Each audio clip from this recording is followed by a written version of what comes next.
Rob. What's up, everyone? Hey, Ray.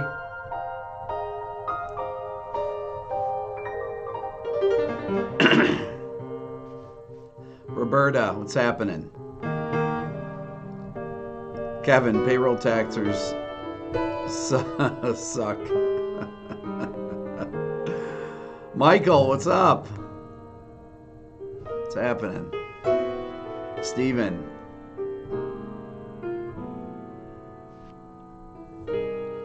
Alert, use your phone's alarm. Stefan, there you go. Buenas noches. What's up, Jim? Good to hear from you. Good to have you. Daniel, the one. What's up? Oh, we're going to have fun tonight. Oh, you want to hear the new Eastman through an amp, man? I still have not played it since the other day. I've been so busy today. I've had no time to play. Nothing. It's like I just get going with stuff, you know. I'm like, yeah, I'm starting to practice every day. I practice 3 days in a row, then all of a sudden, boom, nothing. Got no time to do anything. Terrible. Okay, so I want to get right to it here. I was just talking to my friend Pat. I said, oh, I'm lit for this right now. I'm ready. I'm gonna rant up a storm here. Anyways, a couple things. So the what's up, Kelly? The Blink 182 video. So yesterday when I put the video out, I realized that I forgot to talk about the bass chords, because when we were listening to it a couple weeks ago here, Roberta, you had to bring your cat to the vet, got into a scrap. That's not good. That's not good. So I forgot that the bass plays chords in the chorus. So I did a little extra video on here today that I released as like a little part 2, where because I want to talk about Jerry Finn, who produced the record, who passed away from a cerebral hemorrhage back in 2008, who was, I believe he was 41. No, he was born in 69, so he would have been, what, 39? Is that right? Yeah, wait. 79, 89, 99, that's 30. 2008, he was 39 years old. Yeah. Anyway, so I wanted to acknowledge that. I had his name in as an overlay. I said that he produced the record in the video, but I didn't say his name, and I thought that he deserved mention, of course, because he was a big part of the sound and had worked with Blink in the past and made some really great records. Anyways, so it's funny, I've got so many responses, over 1,000, I mean, well over 1,000 likes on the video, and all these people saying, this is going to be this is such a great series. And so, you know, I've only done one video, right? But I think the concept people really dig. But I think some people were offended that I called it a great song. And a song can be a great pop song without being, there's, I think people go overboard with their critiques of music as far as, you have to weigh things against each other. You can have your songs that are guilty pleasures. You know, if we were to put put things on a scale, I mean, I love the Beatles. I named one of my kids after John Lennon, right? You know, but is Rubber Soul the Art of Fugue? Of course not. It's not. Okay. Does it mean that it isn't one of the greatest albums of all time? No, of course it's one of the greatest albums of all time, even though it's not even the Beatles' greatest album. Revolver, as far as I'm concerned, is. So someone on this channel, who I've seen on here before, I was reading a comment from, his name is, where is it here? R.D. Patterson. You guys have seen R.D. on here before. He says, I got to read this comment here. He says it on this channel because it was related to the Blink video. I don't usually bring up comments from the other channel, but it's on this channel, right? And he says, Rick, I got to call you out on a comment on Tuesday night. Sting can't write songs anymore. Well, I was talking about how people can't write hit songs. Like Sting can't write hit songs anymore because he's old and he's been worth $300 million for the past, 30 years. And people typically can't write hits once they become super rich people that fly around in private jets all the time. Okay, so then he talks about Sting was nominated for an Academy Award for his best song last year, The Empty Chair, which is on his 57th and 9th album.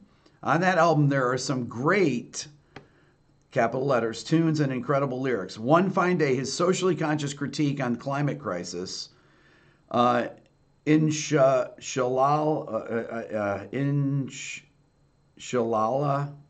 I guess that's what it's called. His beautiful socially conscious commentary on the Syrian refugee crisis.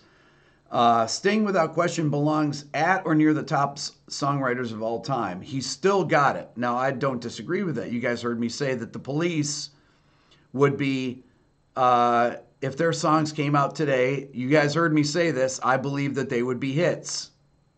I said it last night, that they're just as good as they were 30 years ago, 40 years, 35 years ago. He says he's still got it, whether the public buys his stuff or not. Well, if the public doesn't buy his stuff, then he doesn't have it, as far as I'm concerned. Because, Sting made his... Okay, well, let me finish this here. Blink-182, God bless them, couldn't write a socially relevant song with guns to their heads. That's all for now from the Critics' Corner. Okay, no problem with that. Then somebody writes, I love the social critique in Coltrane's Giant Steps, right? And then RD writes back, we're talking popular music, writing lyrics, okay? And then he makes a distinction here between lyrics and then he says social critique is entirely, capital letters, missing in corporate pop music today, and it sucks hugely, okay? And then somebody writes, Floyd Waters writes, RD, wow, he really said that, like as if I wouldn't say something like that, right? Sting is a living legend who could fart into a can. It would still be amazing. As for Blink, poof, small potatoes against Gordon Sumner. These of course, this is ludicrous, this whole thing, right? So then I responded, and my response was, did you know I was talking about writing hit songs? When was Sting's last #1 single? Does anyone know when Sting's last #1 single was? And then I said, Sting's last top 10 single was in 1991, which was All This Time, which was far from his best tune.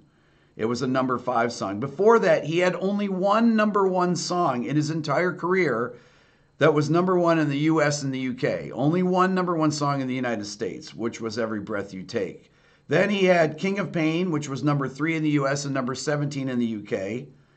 And Every Little Thing She Does in Magic was #1 in the UK and was #3 in the US, okay? So, and I said, his music with the Police, I believe, would be as successful today as it was in the 80s. Sting's biggest hits, however, were love songs, just like everyone else's. Mic drop. Just kidding. Phone drop. The fact of the matter is that typically big hit songs are love songs. And that's, and there's nothing wrong with that.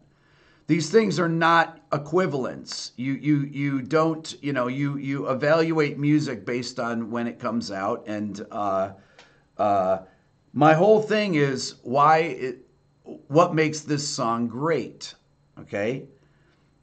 My critique is more in why did people like this song? And Desert Rose was not a big hit, actually. Body Knowledge from the early 2000s, it was not a big hit. It's a big hit, you think, because it was on a car commercial. But it really was not...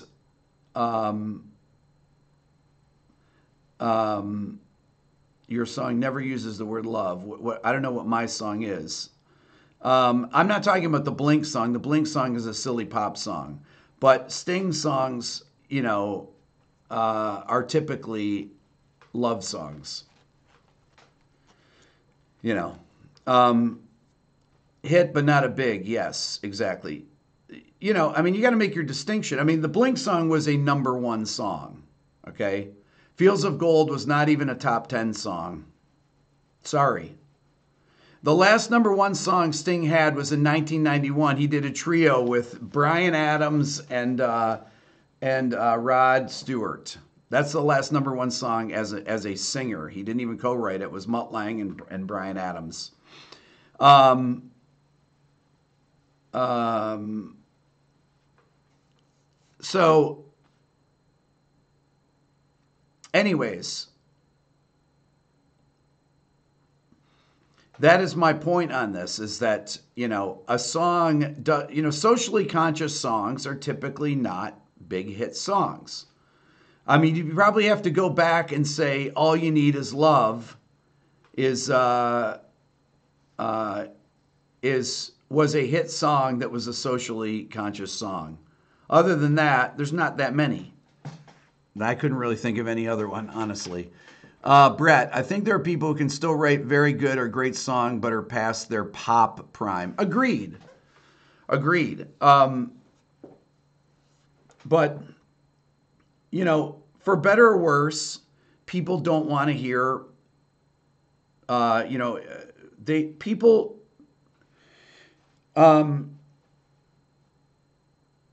if you evaluate your song on the lyrics, okay, then the lyrics should really, it's kind of like when Jim Scott, I told this story about, he engineered Dream of the Blue Turtles and won an award for it.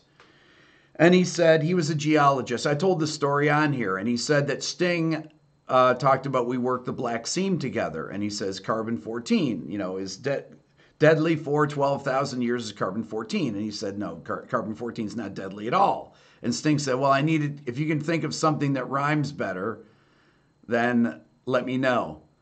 And so, I mean, it's not even accurate. If you're gonna look at these, if you're gonna look at the lyrics, I was listening to Joni Mitchell today. I was listening to Shadows and Light, which is essentially just like a live greatest hits record with one of the greatest bands ever. Jocko, Pat Metheny, Michael Brecker, Lyle Mays, I mean, unbelievable. And Joni's lyrics are just incredible. I mean, really artistic. And Sting's lyrics are incredibly good. Sting was able to write great lyrics. A lot of times when later on, when he got into his solo, when he got over 30, his lyrics, to me became pretentious. Some of them, not all of them. But his songs that were the kind of the flagships, the hit songs were still the same kind of, songs. If I Ever Lose My Faith in You or whatever. All This Time, I think, was about his dad. But, you compare it to Amelia. My God, Brett, you just said that. Amelia, that's a song I was just hearing in my head. It's unbelievable. So,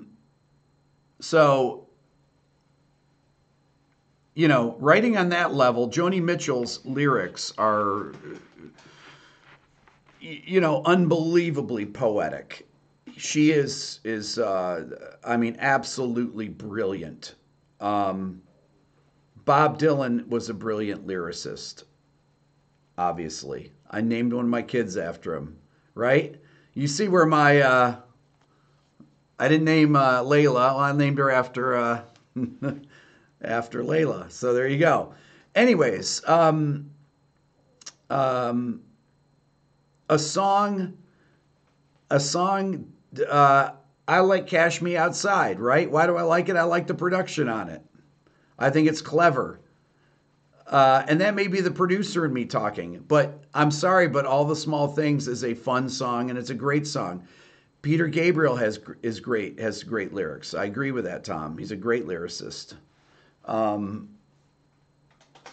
what's a good Sting album to listen to? I mean, to me, the solo records, the first two solo records, are phenomenal.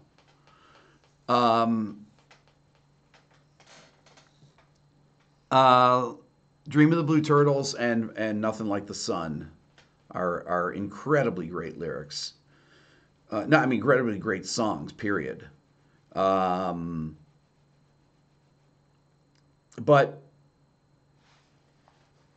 anyways, I just when I read these things, I hope RD reads my comment. I'm sure he will.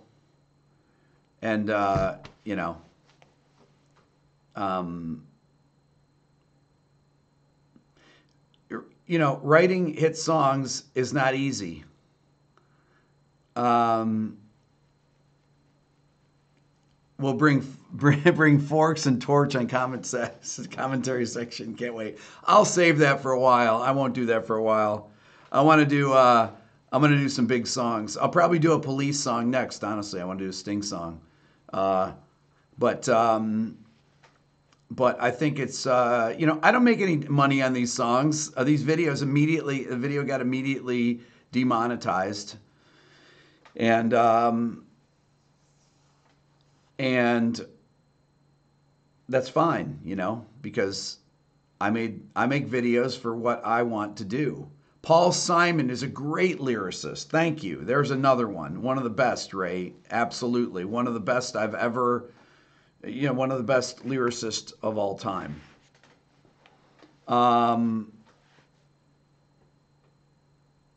The rhyme scheme of All This Time, Brett says, is great. He rhymes priest and geese internally in the middle of lines. He is amazingly good at I mean, come on, Sting is one of the greatest lyricists ever. So there you go. Don't forget Tiny Tim, Ray Davies. There you go, Richard Thompson. So anyways, that's my commentary on that. But my series, when I do these videos, are going to be, I think of it as songwriting and music production, because a lot of that video was about music production, like what is actually in the mix, and the point of it is, why do people like these songs? What is it about that actually grabs people? The whole thing of, why is this song great? What is great about it? What grabs people?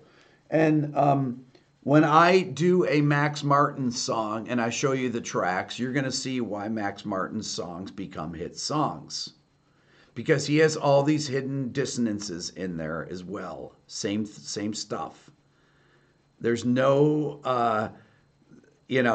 people will begin, once I do enough of these, people will begin to see how this stuff is put together, demystify it a bit, That still doesn't mean that you don't need to spend $500,000 promoting a song before it becomes a big hit. Anyways, so very good video idea. Metrics of hit songs. So I think people also mistake. The Police had huge #1 records, and it's different having a #1 record than a #1 single. It's actually a lot better to have a #1 record than a #1 single. But #1 singles pay for years and years. Well, I guess some #1 records pay a lot of money, but you have to have ones that sell, that continue to sell. I mean, it's interesting. They used to have this thing called the Bob Marley. What was it called? The Bob Marley mark or something like that. Back in the early 90s, people used to talk about this. They would have the Billboard charts out, but the Billboard charts would go off sales of albums. But they didn't put on records that were recurrent selling records. They only had the new records that were on there, right? Because if they put on the records that were still the biggest sellers, then it would be Dark Side of the Moon. I mean, eventually they would have that on there, and it would be, like Dark Side of the Moon has been on here for, 500 weeks or something, or 3,000 weeks or whatever it is, But there was a thing about Bob Marley that you had to sell. It used to be that you had to sell 5,000 records in a week to get to break the top 200. If you think about that, if you sell 10,000 records in a week, nowadays it's amazing. It's a hit, huge hit. Think about that, right? Before you had to sell 5,000 records to hit number 200 on the Billboard charts of album sales, right? Because, in 2000, the biggest year for record sales ever, there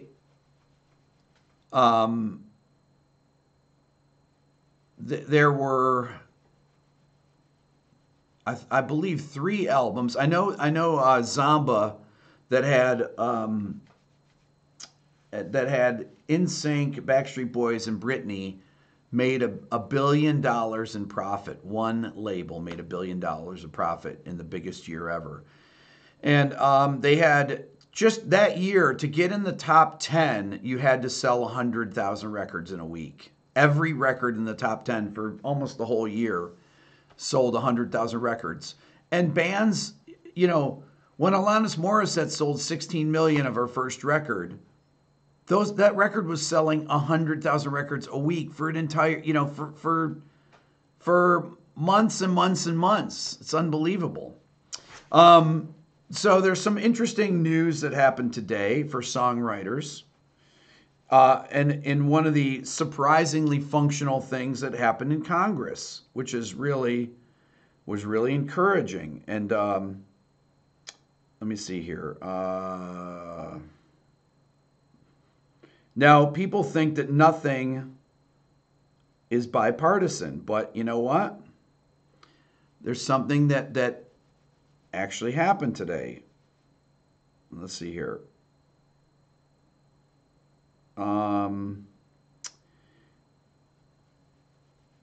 Okay, there's a hashtag that came out today called Stand with Songwriters.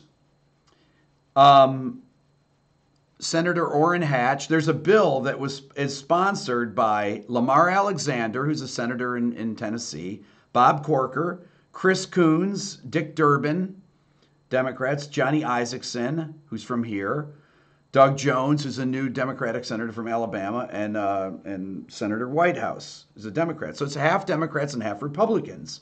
But Orrin Hatch, who's a senator in Utah that's retiring, is a songwriter. He's been a songwriter for years. So he has a tweet out that says, while many musicians are rich and famous, the songwriters behind their work are often not.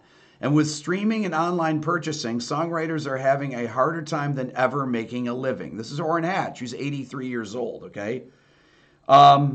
So Bob Corker, who's also retiring, then said, well, Johnny Isaacson, who's a senator here, Republican senator from Georgia, says, our Georgia music industry is legendary, and our talent pool seems to be growing every day. This new thing is called the Music Modernization Act. Is broadly supported, and it would make a big difference in helping ensure fair compensation for musicians and songwriters. Okay, and then Chris Coons says, proud to help Senator Hatch and Senator Alexander introduce the bipartisan Music Modernization Act, which will help American songwriters get paid for the amazing work they do. This is incredible, right? This is great. And then Bob Corker, who's, obviously a senator from Tennessee, which you've got all your songwriters in Nashville, his state. So he had a great tweet here. So he was the first one that tweeted this. He said, Today we introduced the Music Modernization Act. It'll help improve music marketplace so that it works not only for consumers, but also the countless people who bring life to the music we enjoy each day. And then it goes to the actual to the news to Bob Corker's website, and he says senators introduced most significant change in music licensing laws in decades to ensure songwriters are paid fair value for their songs. It says a bipartisan group of 8 senators today. This is unbelievable, right? Introduced legislation that said would be the most significant changes in music licensing laws in decades to ensure songwriters are paid their fair value for their songs. The Music Modernization Act would set up a new simplified licensing entity to make it easier for digital music companies to obtain a license and play songs. The entity will also ensure songwriters are paid the royalties they are owed. The bill would also change the law to help songwriters be paid a fair market value for their songs. Senators said the internet has transformed the music industry, and the Music Modernization Act updates outdated music licensing laws, making it easier for songwriters to be paid when their music is played online by digital streaming service or purchased online. According to Standard & Poor's, there were 86 million paying subscribers to digital streaming services who streamed 252 billion songs in 2016. Revenues generated from online music generated half the music industry revenues in 2016. As the digital music streaming increases, the number of individual song downloads fell 24% between 2015 and 16, and compact disc sales fell below 100 million units sold, which means less royalty paid to songwriters. And then it said songwriters Orrin Hatch, Republican, Sheldon Whitehouse, Democrat from Rhode Island, Omar Alexander from Tennessee, Dick Durbin from Illinois, Bob Corker from Tennessee, Johnny Isaacson from Georgia, Doug Jones from Alabama, said the legislation represents a remarkable consensus among songwriters, music publishers, and digital services. Songwriters will finally get a market-based mechanical rate standard, which should result in more equitable royalties from interactive streaming companies, said Steve Bogard, president of the Nashville Songwriters Association International. And it goes on to talk about this, but this is a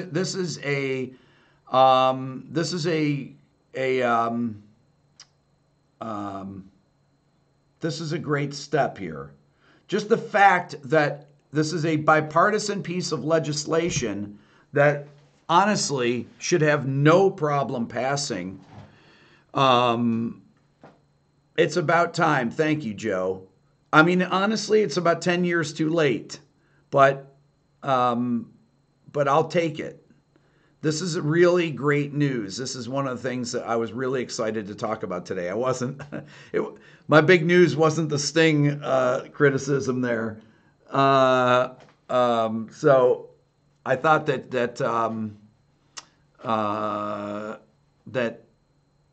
this is it's really remarkable actually to have a bipartisan piece of legislation like this. I mean, it's really it's rare to see something like this. It's actually exciting. Rob says, can't imagine RIAA taking this lying down. It is in the consumer's interest in the long term. So I think this is a great thing. Bob Corker leaving the Senate here. This is this is something that, I know that he and Lamar Alexander in Nashville, obviously the music lobby, the people that fight for musicians' rights in Nashville, for songwriters' rights in Nashville, this has been going on for years. They've been trying to do something about this. I mean, when I was going up to Nashville for songwriting sessions 4 years ago, they were attempting to do this. They were it's just taken forever. No, you're suspicious. What are they trying to distract musicians from? No, this is really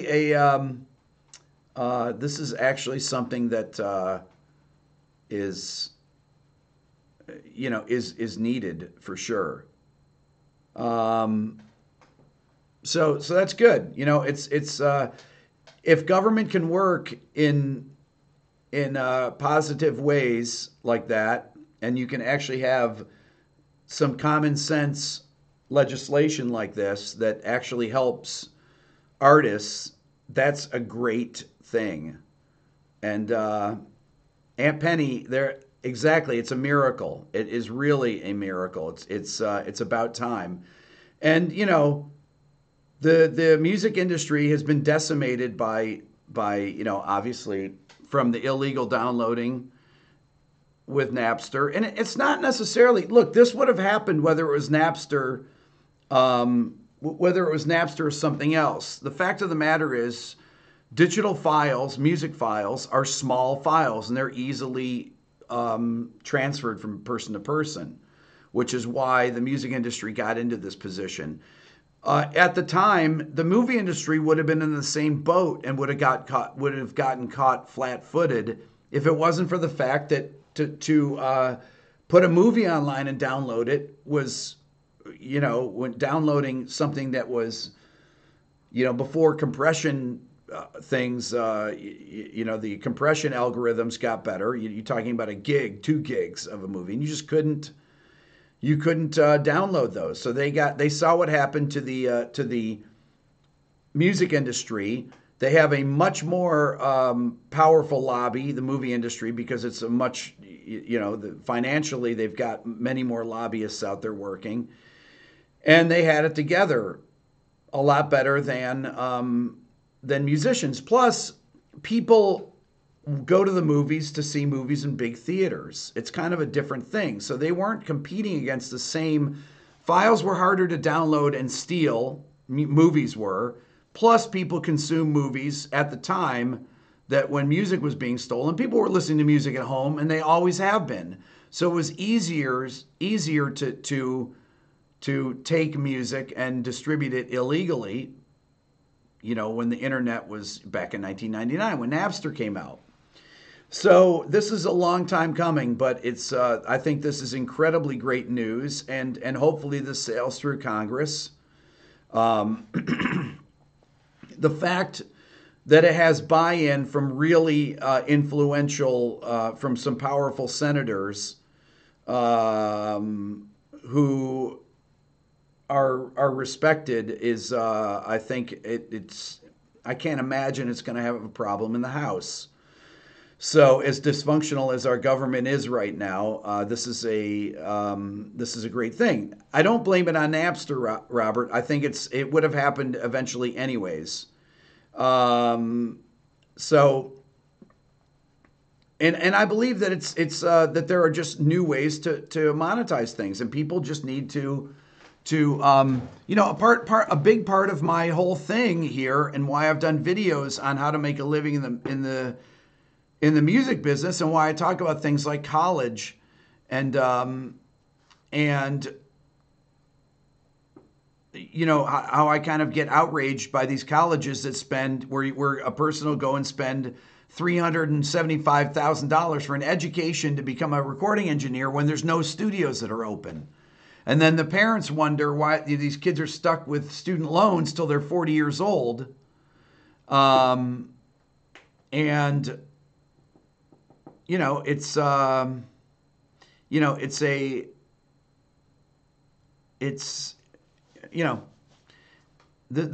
is good. Let's see. I'm looking at some comments here. Why don't some labels make it easier for YouTube creators to pay them a percentage for using their music for education?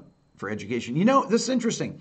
So Aaron stopped by yesterday, and he told me that somebody emailed him, somebody that follows my channel, emailed him and said that he felt bad because he created some of the algorithms that YouTube uses that catches the songs. And he felt bad because he loves my channel, and he's embarrassed by it. And it's funny that he wrote to Aaron, right? And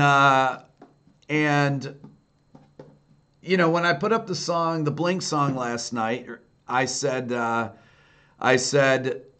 I knew it was going to be demonetized, but I knew that, I mean, I shouldn't even have monetized it anyways. But I knew that that they weren't going to take the video down. The only things that get taken down, like I said, Robert, was that you that sent it to Aaron? Robert, is it your fault that my videos get taken down? That is hilarious. Okay, everybody blame Robert on this. That's great. I love that. So Robert, what is the deal with this then? That is hilarious.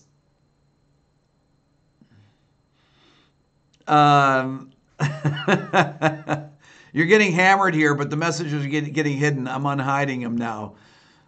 At least you're honest. I love that.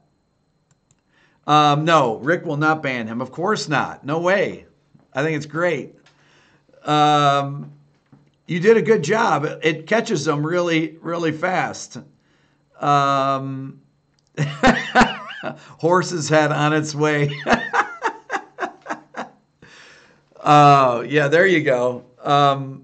You can't talk about it publicly. NDA, I understand. So,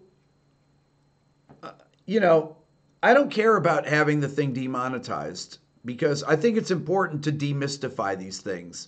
Just like, one part of, when I talk about the business part of on the videos where I talk about the music business, I think it's important for people to actually understand how people are paid. How people make money in the music industry and what is realistic about it.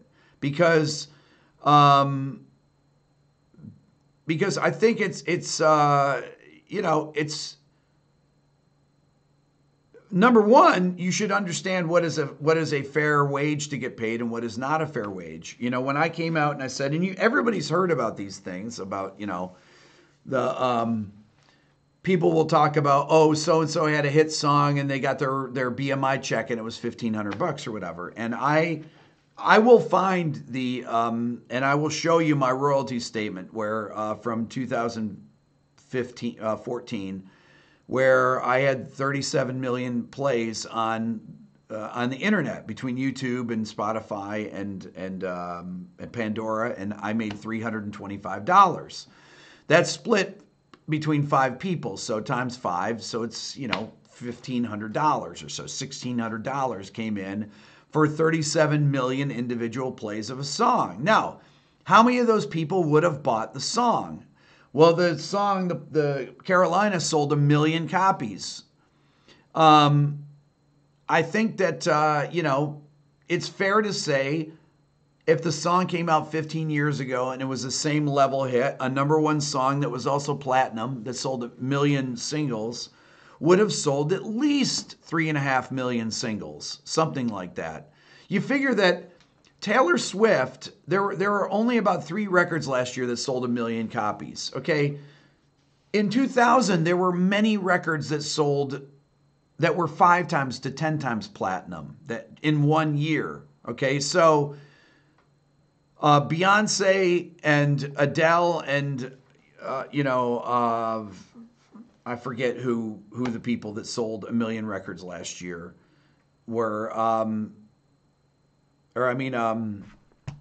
Taylor Swift, Drake was one of them, and I think it was Adele that sold 1 million records. Those would have been 10 million records back, back in 2015, 18 years ago now. It's unbelievable.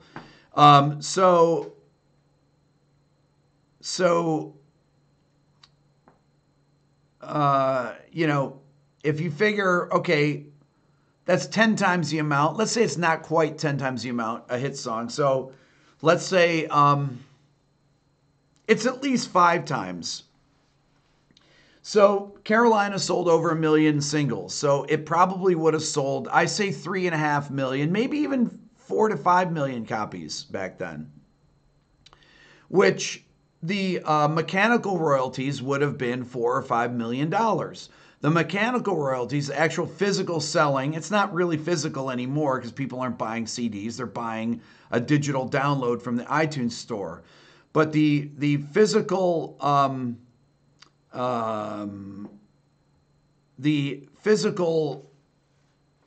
CDs, when you're talking, Mariano, when you're talking about Adele, you're talking about 20 million worldwide. That's different than I'm talking about U.S. sales right now.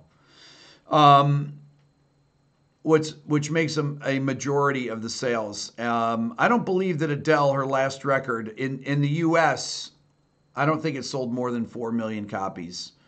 But I know that that 21 was a diamond record. 21 sold, her record 21 sold over 10 million copies here in the U.S. Okay, so if mechanical royalties, if a million selling song brings in $1 million in mechanical royalties, from downloads, we'll say, it used to be individual record sales of physical singles. Obviously, a 4 million selling one would have brought in $4 million or $5 million. So, my take of that would have been obviously much higher. Okay, Joe, so 25 surpasses 8 million in the U.S. Okay, well, there you go. 8 million copies. That's over a, 2-year period now? 3-year period? When is that, Joe? Because it came out at least 2 years ago. So, anyways, in addition, the airplay royalties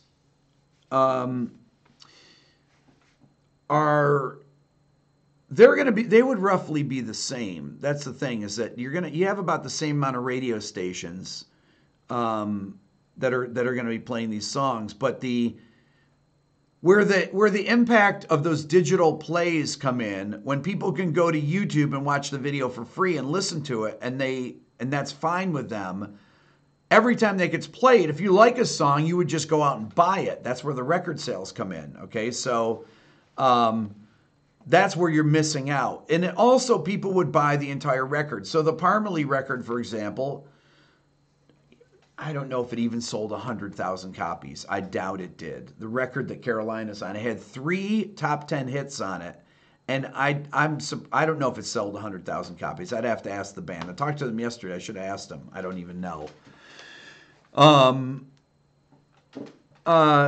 So anyways, those are the realities. So when I hear about something positive happening in the music business, on the business side of it, that is a great thing, especially something that's bipartisan. Noah asks, Noah, I don't recognize you. Are you new to here, or are you a silent watcher? Because I don't recognize you. Rick, have you thought about using a different platform to do live music classes? Because I do all of my normal school on Adobe Connect classrooms, and it's great. Connect would work well for music. I don't know about Adobe Connect. One of the things about YouTube is that the reason that many of you are here is because of Google. It's because of YouTube. Dylan will tell you it's because of him, but it's really because of YouTube. I'm getting 600 subscribers a day, or 700, or 500, because YouTube sees my channel as something that people come to, and it gets millions of views. And because of that, they actively engage people and push my videos out to them. It's that is the benefit of YouTube. I want people to have easy access to my videos. I think that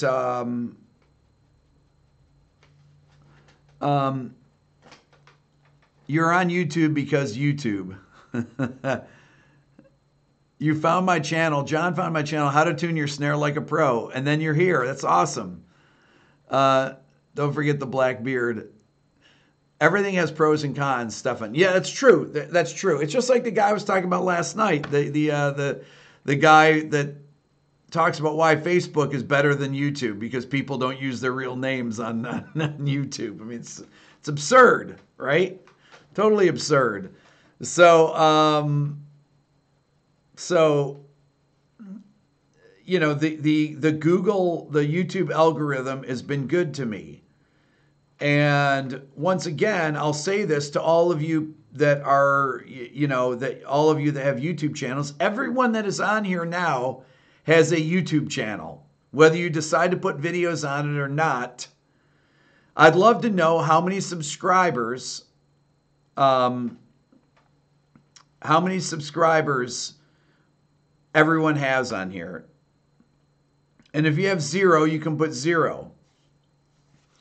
I'm very curious. 25 is only the 6th record release since 2001 to sell 8 million copies. There you go. Okay, 1 subscriber. Rob, you always use your real name. Okay, 1, 1,000, 0, 3, 0, 0, 165, 5, 4. Stuff on 2. Let's see. 4, 43. Over 1,000 uploads in years, 1,300 subs, okay, 108 and dropping, 3, 15, 0, 176, 0, 29, minus 3, come on, Scooby-Doo, that's not possible, 48, 490, 1,100, Prince, 33, Keith, 3, Renzo, 15, let's see, Reset Guitars, 61, 0, 0, too many to type here, Rob the Quiet, Yukis 0 to 5 is at 025, 51. Let's see, Daniel 0, Liam 4, Barklord 490, Alan 3. You have to drop the stream to look. You don't have to be exact, but that's okay. 1341 Body Knowledge, Prince 33 have no public videos, mostly bots. Okay. Anyways, 5, 1,500. Craig 1, 13, Sammy. This is really interesting. Okay, so everyone here has a YouTube channel. Whether you know it or not, you can put up videos. Now, the barrier to entry, as I talked about last night, really depends on having subscribers. Subscribers get you subscribers. Okay, that is the... okay, look at that. Feels like Carolina, 91,000 sales of the full record. People don't buy full records. Why? Because they can listen to this stuff for free.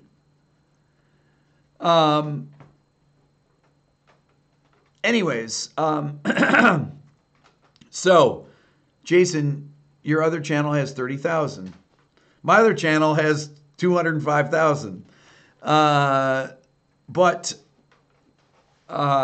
on this channel, my subscribers come slowly. Why? Because I only have 5,700 now. But, you know, when I started it, I had 0 when I started this channel. So, once again, I had to start from scratch. And YouTube doesn't push this channel because I don't have that many subscribers. And because I have long videos here. And they don't get a lot of views because everybody pretty much watches it live or watches it the next day, right? So, but once again, the barrier of entry in this, you know how YouTube has done this thing where they're demonetizing people's videos. You're not making any ad revenue if you don't have, 4,000 hours in a month or 5,000 subscribers. Is that what it is? They have this new rule here that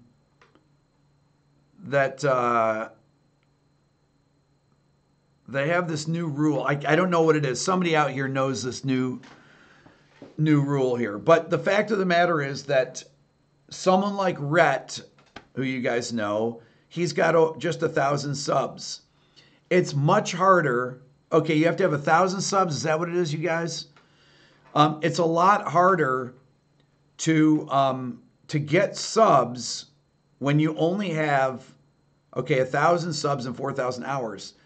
Okay, so you can't even monetize your videos now. You can't make money on them if you don't have 1,000 subscribers and 4,000 hours. Is the 4,000 hours,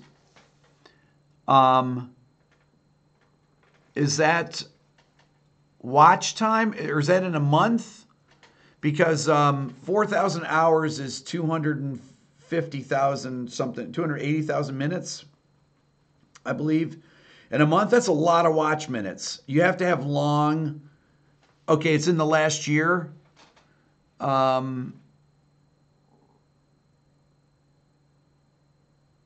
Channels need to have 1,000 subscribers and 4,000 hours of view time in the past year. Okay, thank you, Joe, for that. Okay. Okay, so 4,000 hours of view, if you do it times 60, that's, what is that, 240,000 minutes. Okay. Just to give you a point of reference, on this channel, which I'm on live most nights, and you see, I get roughly 1,000 views of each video, a little bit more, 1,500 on a good video here. But my watch time on here is about almost 900,000 minutes in the last 28 days. Okay, so 900,000 minutes of, let's say I make 27 videos in a month on this channel.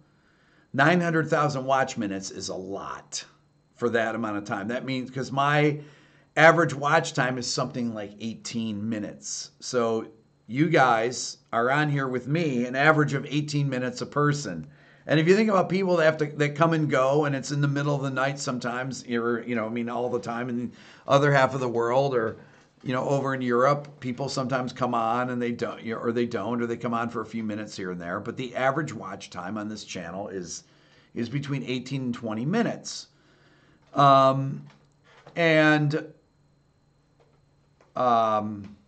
But most of the money that I make on this channel, so this channel is probably about, what's it pay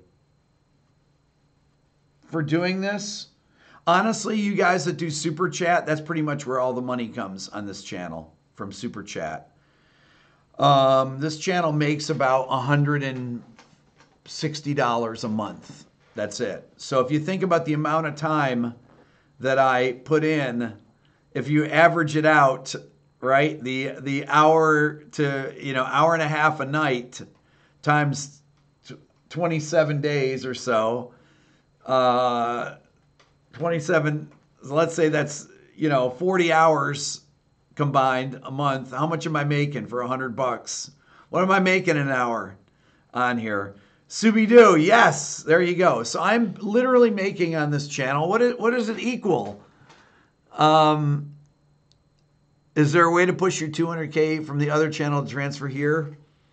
I don't want 200. Thank you, Kevin. I don't want people to come over here, 200,000 people to come over here. What fun would that be? The chat would go too fast. There's my income right there. Honestly, most of my income on this channel, I want to say last month I had more from Super Chat. Thank you, Joe. I made more money from Super Chat than I did from viewing, because I want to say it was $263 I made on this channel last month. So let's say if I divide it, let's say it's roughly probably 40 hours of time that I spend on here. 40 divided by 263, right? What is that, 15 cents an hour? So 15, that can't be right, is it? No, that's not right. If I get 40 hours of time and I make $250, so it was 50. Wait, how much is it per hour then? Somebody do the math for me there.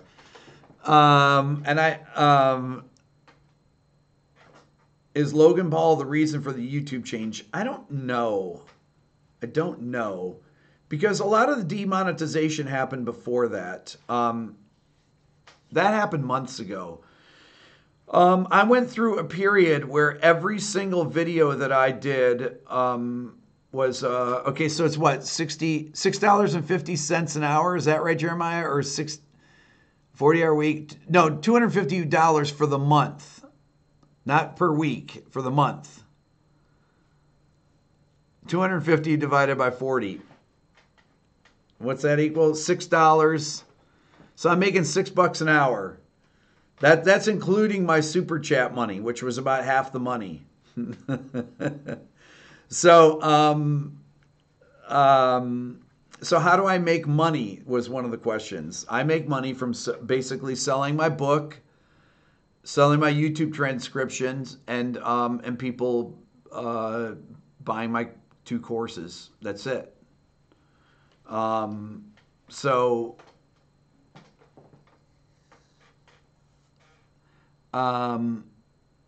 now go buy something, right?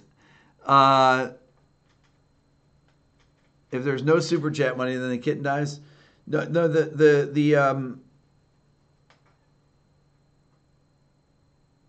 YouTube demonetized every single video I put out for about 2 months, and then they remonetized them when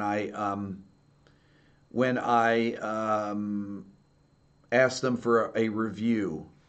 So yeah, so buy my book, Eric says. There you go. If you want to support me, buy my book. I'm all about people buying things so they actually get something from it. You know, I know you guys already bought my book. Buy my album. You can always donate to my channel too. If you can't donate the super chat, because I think super chat, I thought only works in the U.S. honestly. Anyways, but there is a donate button on my chat. Scooby-Doo, you're waiting for the digital book? Well, you're going to be waiting. I'm going to charge more for it. Only people that buy my book now are going to get the deal, because it's going to be pay what you want when it comes out. It's on sale right now. There's a discount. I discounted again tonight. $39. There is a Rick Beato album. It's on my website. You can go. It's $10. Do I do personal tuition? I don't do personal tuition. Joe, you said what? What? Can we send you Bitcoin? Which book? So the Beato book is going to be digitized. Me and Michelle are working on it right now. And I hired somebody to work on designs for T-shirts. I've already done that, so I'm in the process of doing that, of getting T-shirts and things like that. I've got some designs already, and I'll have some news on that maybe next week. But I'm really trying to get the digital Beato book, which Michelle is about 25 pages from being done. It's completely updated. Anybody that buys, is it going to be a free a free upgrade? It's going to be pay what you want. So it can be free, or you could pay $10 or $5 or whatever. But when I put out the new book, I'm going to charge more for it, because it's going to be longer. It's about 100 pages longer. And it's completely updated. There's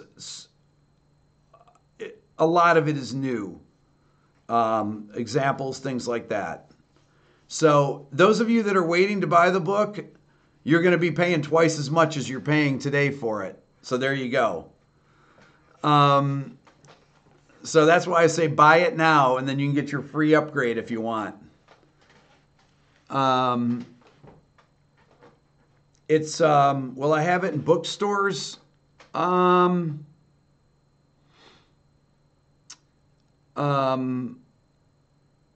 I have it in bookstores? I'm not sure. I don't know. I will print up some actual physical copies of it.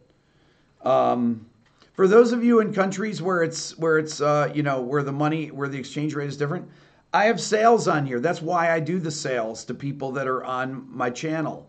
That's why I do coupon codes for people that are on here and stuff, I do that for people that watch my shows. I make coupon codes up because I know it's expensive in other places, you know? So Amazon does print on demand. Interesting. Well, the thing is, one of the things about the electronic version, there's a few different things about it. I've said this before, but it is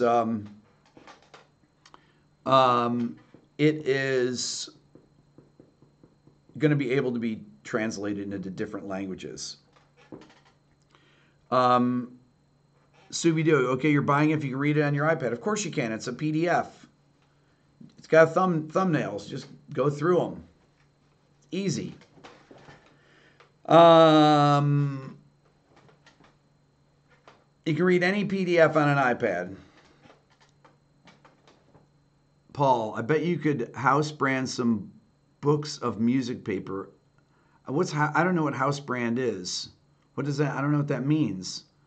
How much are you renting for your studio? I don't rent my studio. Print on demand, that's amazing. Yes, multi-language, totally cool. Yes, I will definitely have it available in multiple languages. Oh,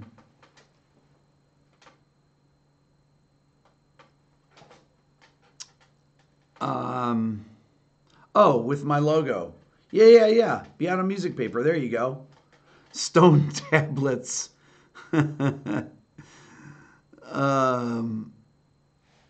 You should play some of your subs' songs. Pick one every week. Well, that's the thing. That's the thing about the forum now, is that you can put your songs over there, and I can play some. One of the things, though, about playing stuff, one of the things about playing things is that if I played somebody's song and then they and there was some type of copyright dispute here over it, you know, then that's one of the things I don't want to get into with somebody. You know, somebody could say, "Oh, Rick played my song, and I, you know, I put a copyright claim on him, and we take down the video or something like that." You know, you say he used my song illegally or whatever. I mean, anybody could say that, really. So that's why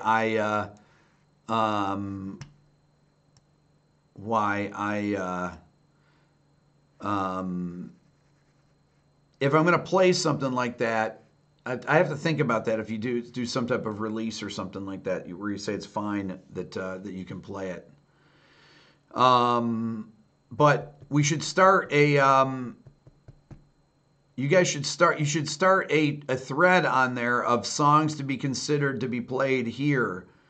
I'll play, you know, the first 45 seconds of anything on here, or maybe I'll do a show of people's original music one night. How's that sound? Maybe we'll do that once a month or something.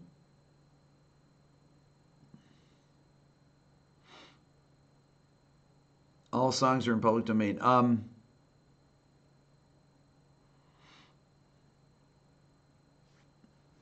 Scary, Scooby-Doo. Why is that scary? That's great.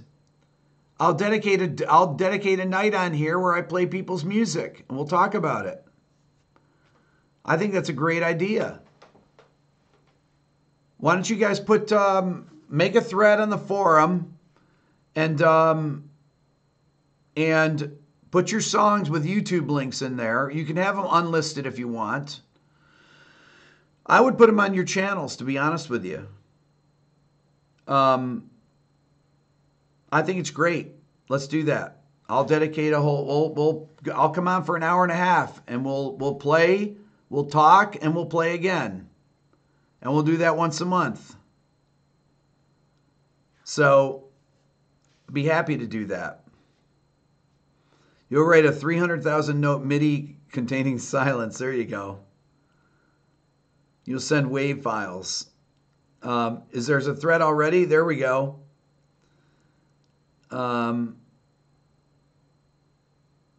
It will stay in the family. Yeah, I think that it's I think that this is a great time for you guys to have your music heard by people. It also gives people, I think, an opportunity to actually have an audience to hear your music, and an audience that is a welcoming audience. Francisco, the forum is forum.rickbeato.com. Go there and sign up. What about the YouTube down sample rate on top of another down sample? No, I'll play the, I can play the link. Let me think about this. I think I could just play the link from here and you will hear it through, as it's coming off YouTube. So I'll ask Eric about that. But the stuff that I play, if I play something from YouTube, well, we'll test it right now here. Let me play something from my YouTube channel. Hold on.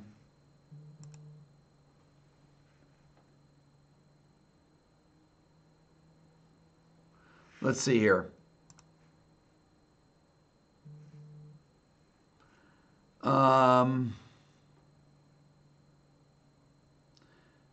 Here we go.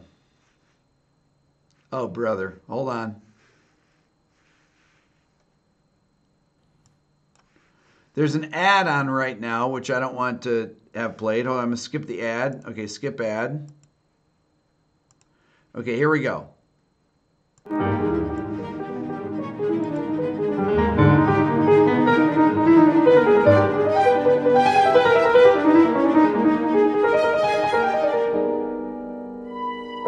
Can you guys hear this? I'm playing this from YouTube.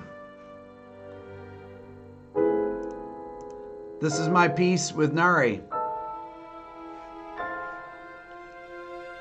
There you go. So yes, your links I can play right off YouTube. There's no second generation loss or anything. This is coming right from YouTube. There you go. Wow. So okay, that works great. Oh, I like this right here.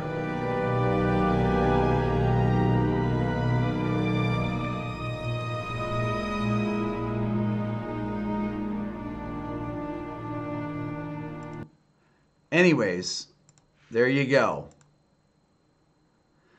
So that's my video from, I can turn it down too if it's too loud. That's I have a volume control here, but that's directly off of YouTube.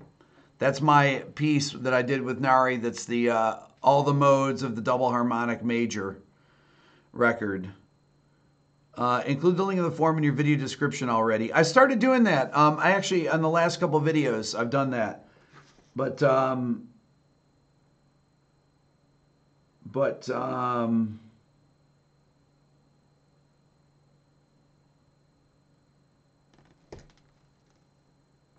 anyways, so will 1625 get an automatic flag? No. 1645 will get an automatic flag, Craig. Can't enter the forum with Chrome? That's not true. Hey, Aunt Penny, that is absolutely not true. You can definitely enter the forum with Chrome because I only use Chrome. Well, I don't only use Chrome, but I mostly use Chrome. So I'll pick a date to play some of your music. Maybe if you guys want to get it together, we'll do it sometime next week. Let's see here.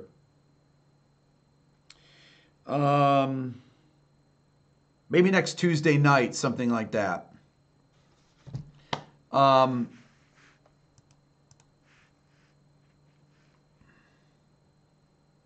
Says your connection is not private. I'm not sure about that. Where's our experts here? You use Opera. If people can't get the forum, must be they're using a VPN client of some sort. Okay.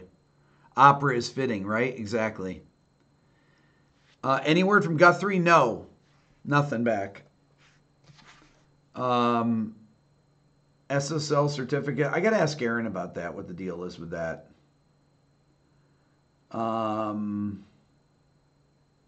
Yeah, I'm gonna ask him. 1-6. It's not gonna get flagged, John. Anyways,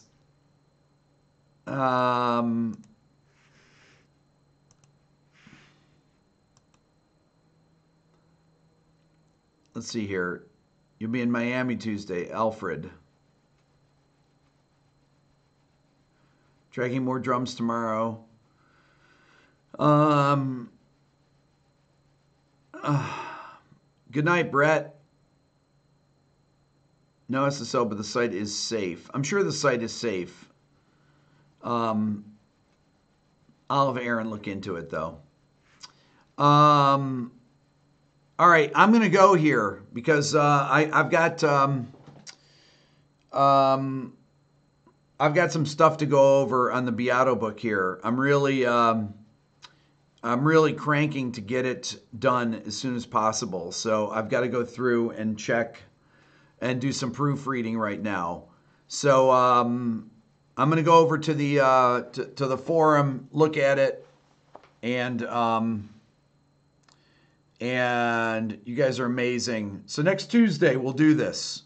Okay? So put your links over there, and first come, first serve. VPN certificate issue. I'll have Aaron look into that. You guys are amazing. I'm going to go silent now.